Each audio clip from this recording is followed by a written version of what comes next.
அதாவது அகில இந்திய காங்கிரஸ் கமிட்டியினுடைய பொறுப்பாளர்கள் திருமதி ஷீலா தீட்சித் அவர்களும் திரு முகுல் வாஸ்னிக் அவர்களும் அவர்கள் முன்னிலையில் நடந்த காங்கிரஸ் சட்டமன்ற கட்சியினுடைய கூட்டத்தில் என்னை அவர்கள் தேர்ந்தெடுத்தார்கள். காங்கிரஸ் கட்சியுடைய தலைவர் மரியாதைக்குரிய நமச்சிவாயம் அவர்கள் முன்மொழிந்தார்கள். மரியாதைக்குரிய முன்னாள் சட்டமன்ற கட்சியுடைய எதிர்க்கட்சி தலைவர் வைத்திலிங்கம் அவர்கள் வழிமொழிந்தார்கள்.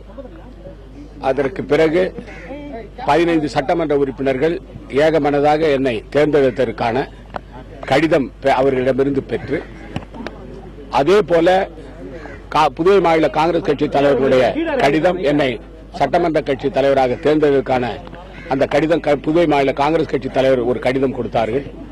அதேபோல மரியாதைக்குரிய திராவிட முன்னேற்ற கழகத்துடைய தலைவர் டாக்டர் கலைஞர் அவர்கள் அவருடைய சட்டமன்ற உறுப்பினர், அதாவது திராவிட முன்னேற்ற கழகம் எங்களுடைய இந்த காங்கிரஸ் அமைச்சரவையை பொறுத்தவரையில் எங்களுடைய ஆதரவு அந்த ஆட்சி நடத்துவதற்கும் ஆட்சி அமைப்பதற்கும் ஆதரவு கொடுக்கிறேன் என்ற கடிதத்தை நேற்றைய தினம் சென்னை சென்று மரியாதைக்குரிய சிவா அவர்கள் அங்கே இருந்தார்கள், மரியாதைக்குரிய சிவகுமார் இருந்தார், மரியாதைக்குரிய நாஜிம் அவர்கள் இருந்தார். நாங்கள் தலைவரிடம் அந்த கடிதத்தை பெற்றோம்.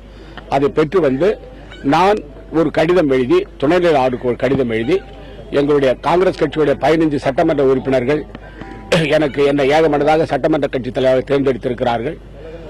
அந்த கடிதத்தையும் புதுவை மாநில காங்கிரஸ் கட்சி தலைவர் என்னை பரிந்துரை செய்து இவருக்கு தலைவராக தேர்ந்தெடுக்கிறார் என்று சொன்ன அந்த கடிதத்தையும், மரியாதைக்குரிய டாக்டர் கலைஞர் அவர்கள் கொடுத்த கடிதத்தையும், நான் என்னை ஆட்சி அமைப்பதற்கு நீங்கள் எங்களுக்கு துணைநிலை ஆளுநர் அவர்கள் அனுமதி தர வேண்டும் என்ற கோரிக்கை ஆன கடிதத்தையும் துணைநிலை ஆளுநர் இப்பொழுது கொடுத்திருக்கிறோம்.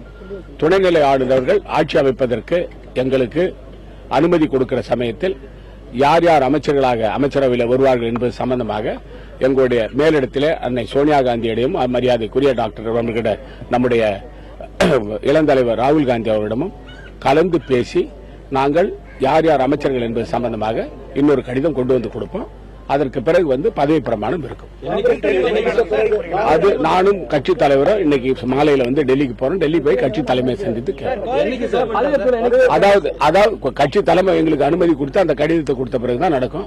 இது வந்து புதுவை பிரதேசம் வந்து புதுவை மாநிலம் வந்து யூனியன் பிரதேசம், இது மாநிலம் இல்ல. மாநிலத்தில் ஆளுநரே கையெழுத்து போட்டு கொடுக்கலாம். யூனியன் பிரதேசம் என்பதனால உள்துறை அமைச்சரகத்தினுடைய அனுமதி பெறணும். அதற்காக இப்ப நாங்க கொடுத்துற கடிதம் வந்து உள்துறை அமைச்சர் அவங்க அனுப்புவாங்க. அதே போல அமைச்சரவை கொடுக்கறது அவங்க அனுப்புவாங்க. அதனால வந்து அதுக்கு பிறகு வந்து பதவியேற்பு இருக்கும். மிக விரைவில் பதவியேற்பு இருக்கும். இல்ல இதை பாத்தீங்கல்ல இப்ப நீங்க.